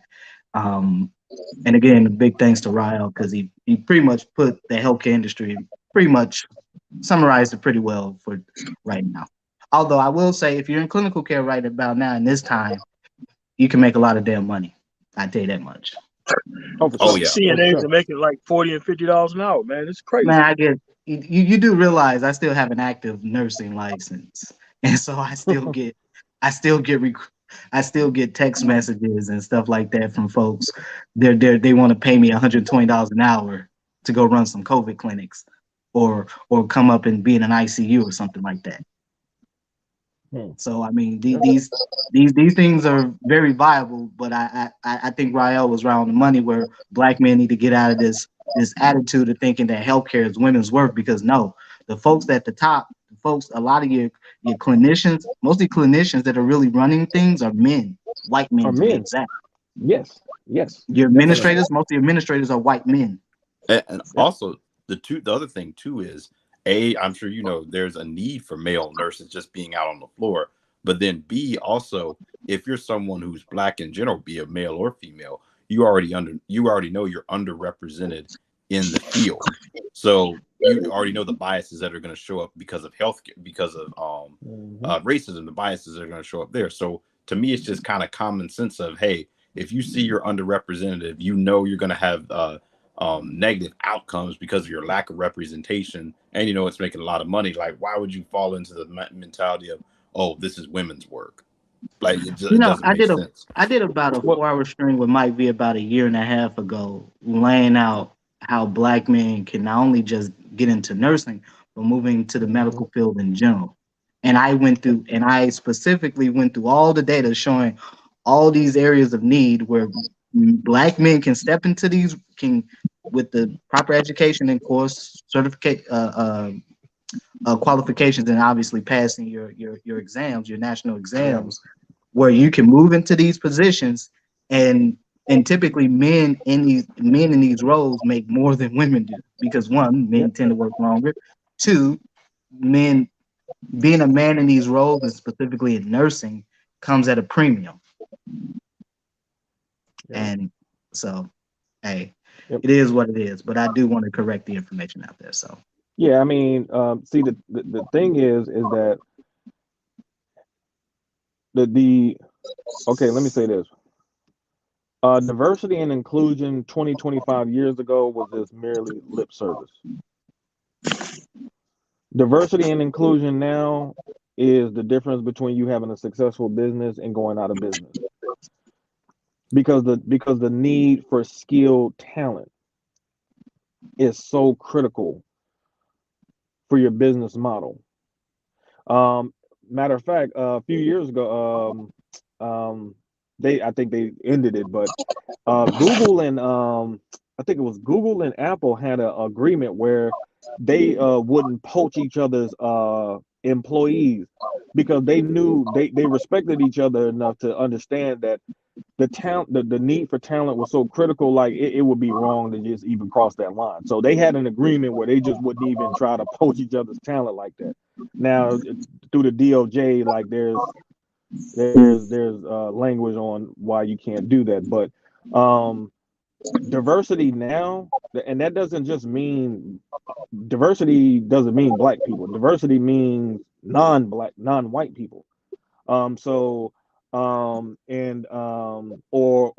white people who might come from a different country. Basically, you're this industry is not the type of industry where they can afford not to have the talent. You're talking about delivering healthcare to people. And if you're delivering healthcare to people that is not working because you don't have the talent, you're going to be sued and you're going to go out of business. So you can't afford that. So the industry, just like many other industries in the United States, are having to really develop diversity inclusion models. Many companies now are having these diversity inclusion officers as really real officer titles of their companies, because they need people to understand other groups of people who might want to get into that particular lane and who have the skill set but might not think that, hey, this company might not hire me, man, because they don't really hire black people like that. The Yeah, healthcare industry cannot afford, no company right now can afford that, but especially healthcare, they cannot afford to have that kind of mentality. And in healthcare, you have much more of a freedom to actually be your own individual. I remember years ago when I used to work in medical records, man, I had braids when I worked the job. So you have much more freedom in the healthcare field than you do in other places. yeah. I was going to say, Rael, to your point on diversity and inclusion officers, you got some of them now. They're actually having those people report directly to the CEO, because it's getting that serious. Where and the other thing is too, where it's a marketing thing at this point. The demographics and how you're going to go to sell to a growing populace that's becoming more and more diverse. You can't afford to not have people who don't know how to appeal and market to these people. So that's what's really driving a lot of this too. It's just the changing demographics in America, and truth be told, the world. Yes. Exactly. No, absolutely. I would agree with that. I would just also add that at one point, diversity and inclusion essentially meant, at one point in this process, meant exclusively Black people. But now, because of the changing demographics of the country, it has shifted to include pretty much everyone that is non-white. So what that means is that really Black folks and Black men specifically end up competing against other groups of people from all over the world. So recently, the Biden administration announced that they're going to reopen the H-1B visa program. Because you have major companies in the financial sector specifically who are looking for folks like data scientists, computer scientists, because they can't find enough qualified talent here in the States. So for the gentleman sitting in the chat saying that, you might want to go look up that article that was put out about a couple weeks ago talking about why are the finance and tech companies, why are they're literally begging for talent. You might want to go apply your talent somewhere in that industry, since apparently you claim you got the qualifications. I was going to say, if you got the computer okay, science degree, yeah, all he needs is the data science. Some really don't even need that. If he has a computer science background, they'll train him on the data science, because that's really stats. Yeah, correct. Yeah. And this is why I always steered the conversation about immigration toward why they need immigrants here. And it's not for working at Tyson's Chicken or Purdue. It's about the society that we're in, or it's not being able to address the needs of corporate America. So thinking that the business process is going to stop because people are not going to skill up, that's a non-viable solution. The solution is to get these damn skills, so that way they ain't got to open up the program. Trust me, they are trying to hire people here, but if these societies are not creating the actual needs that are there, everybody else suffers in the entire system anyway. So you might as well have somebody who can fill the job. And guess what? Most of these people can fill it here too. No, absolutely, MOT. I mean, to what you just said and what Renaissance Man was saying earlier about telemedicine. Most of the folks who have telemedicine company aren't even clinicians. Most of them are just folks who have some business acumen. They most likely, many of them may have been healthcare administrators at some point, but most of them do not even have a clinical background, but yet they start these telemedicine companies, and they're making money hand over fist, making tens of millions, hundreds of millions in some cases. So I mean, these are very viable these are very viable industries to get in. Again, right now, what's happening certainly in the healthcare industry is getting flooded by immigrants. Yeah, they are. Yeah. I mean, Yeah. right now you're looking at about a third of your physicians now are from other countries because this country has never been able to meet the needs of have never been able to produce enough physicians to meet the medical needs of this country at any point in this country's history, period. And the Well, same is true of nursing, where now they're flooding the country with a lot of nurses. Well, they've always brought them in from the Philippines yeah, and they always did in that. Yeah. Asia, but now they're starting to bring them in from Eastern Europe, Eastern Africa. Like, Yep. Africa. Yep. like Jamaica So and all. So I just want to, make that, just to add on to what MOT is saying, because he's absolutely correct.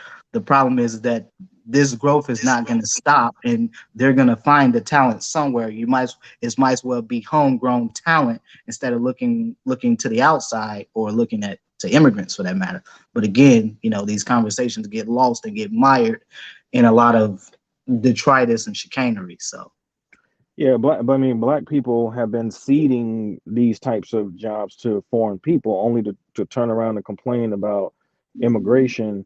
Um, one of the former founders of, well, actually, one of the founders of Home Depot. I forget his name. Him and his wife donated $300 million to NYU's not Arthur Blank. medical program. No, it wasn't Arthur Blank. It wasn't him. It was somebody. It was somebody else. Can't remember his name, but they donated $300 million to their medical program to produce more doctors because he was talking about the shortage of doctors that was going to be on the horizon um, in America in terms of because again, many of these people that you see as doctors, many of them are boomers, and these people been doing these jobs 20, 30 years. So, you know, at some point they're going to get old and age out. So that's going to be very critical, man, to be able to replace them and increase those numbers as well. So that's why I read some of the stats as far as the industry, because it's a really high growth industry that is not going anywhere. And so it behooves a lot of black men to stay away from these conversations that's talking about wayward females that you don't want anyway, and focus on getting to the bag and getting to the bag earlier in terms of productivity, because that is what's going to give you the resources necessary to ultimately put yourself in the best position moving forward and ultimately towards your retirement years, so you'll be able to live comfortably. And clearly we can see a lot of these older people, they don't have any retirement. And that's a very key word, man, that people need to add to their lexicon. They need to add the word retirement to their talking points, because that is letting you know that at some point you're going to get old and you're going to need resources to sustain yourself for the rest of your life. And if you're out here involved in these conversations that is just keeping you going in circles, instead of being a part of the type of conversation that can give you information that can get you to wake your mind up so you can get to much more productive actions, then you're going to be just like these older people that you see in your family asking you for money. And clearly, when you have people in your family that's older than you, especially boomers, asking you for money, clearly they didn't. Can you guys hear me?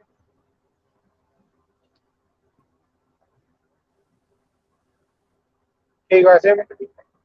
Yes, we can hear you. Okay. Yeah, I want to speak on to that too as well. Basically, I came up hearing the conversation about Rael speaking about the nurses and things. And I was talking to nurses, well, just CNAs, and they would tell me how they get like 20-some dollars to a company to sit there with, CNA patients, you know, 12 hours, and all they're doing is sit, checking on, talking to them. The person I talked to dealing with patients in the elderly home. So they were up in age, and they just sat there with them, not even in the room, just come in and check on them, every 2 hours or so, getting paid $20 an hour just to go in there and ask her, hey, do you need anything? Come get actual nurse to come check on you if anything. That's it, 12 hours to just like being a caregiver and sitting there, you know.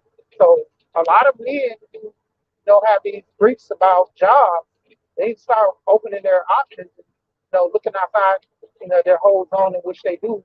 I know typically like with me, I'm looking at different options, different, degrees to the point to get my CNA as something as a mean. If anything, I can do that. But what Rael was just talking about, about saving money and everything and getting old and not being able to have the money to. I always talk with Alonzo about that life insurance, you know, and we was having a discussion the other day, and I was telling him that, in my opinion, I think the universal life insurance is a better way to go versus dealing with a 401k, in my opinion. And I was telling him, to the degree, if the market crashes like that again, look how many people lost so much money in their 401k, you know. But in the universal life, that money you're putting in there and it's on the market, if the market crash, they just don't put the money in it. You're not losing anything, you know. With that universal life at 7% monthly, you're sitting there. I would say 5 to 7. It depends on the company that you deal with, but you're not losing. Weighing that as an option. I always talk to my sons about that with their life insurance, telling them that if anything, if something tragically happens to me, you're getting the money going into a trust to where you're not getting a one lump sum, even though I've trained you, taught you how to deal with the money, you know, to a degree. I want you to get the money at a point in which you get your first initial payment or whatever to have an understanding what are you doing with the money. And then when the next one comes within a couple of months or a year or so, then now you've grown that you had a little money. Because I always talk about with people with the getting into the lottery, getting large lump sums of money, it's like a shock to the system. If you never had money, like these rappers, these football players and all that, like look how they go through their money blowing it. No financial literacy, nobody's teaching them anything. You know, they go through one day of training financial literacy when they can sign these contracts. When they're going through them Columbines and all that stuff. Like literally, they're not listening to those people. They're sitting there trying to get the best opportunity with the money they got, and that's spending all their money on nice cars, home, jewelry, trying to party and live life. You know, they need to be sitting down with someone that tell them their long-term goals, like a financial advisor. Telling them, I mean, just even in general, not being one of those rappers or anything, just being a common man, just working a 9 to 5. You know, financial, like, what are your financial goals in the future? Where do you see yourself with money? I always talk about me getting a couple of apartments, taking it out of my life insurance policy, saving up money, going into business with a couple of partners I got now. I'll talk to you. Looking at buying some units. When I get older, I have that money available. Right now, I'm looking at trying to, you know, uh, buy another house so I can house hack the house I'm in now, so I get some more money to buy another house. I'm in the process of looking through real estate, talking to guys online and offline, and see what are my opportunities, what are my goals. Like that's why I don't understand. I keep saying this space is supposed to be built for the knowledge, but if you're not using the knowledge of the people that are actually in these fields and doing things, what are you actually in the management for?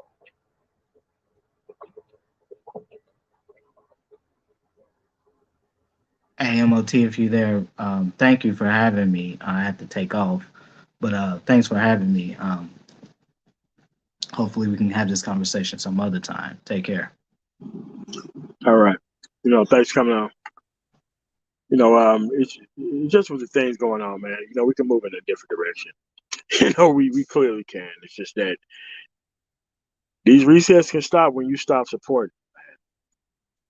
Because this whole getting this relationship thing off, man, it's not gonna work, man. And I can see the productive people were talking about the relationship piece, but that's not the case either. So, got the last words, still here before we get up out of here. Yeah, I just want to give this notion about this whole relationship thing. I said this on several times. I'm gonna say it again. It's like going to the worst company and trying to give them the best advice to be better, and just taking the better choice and just dealing with a good company, and you're gonna get the best results. Stop trying to change these companies that are bad, that are doing no good, for the people and for the service. Pick the companies, that's right for you. I mean, yeah, man. Like it's like I recruit from exclusively the three worst trucking companies in the United States, and I don't have a problem getting drivers when I need them. Why? Because they train up pissed off people to lead a company all the time. I'm not trying to give them advice to change their business model. Why would I do that?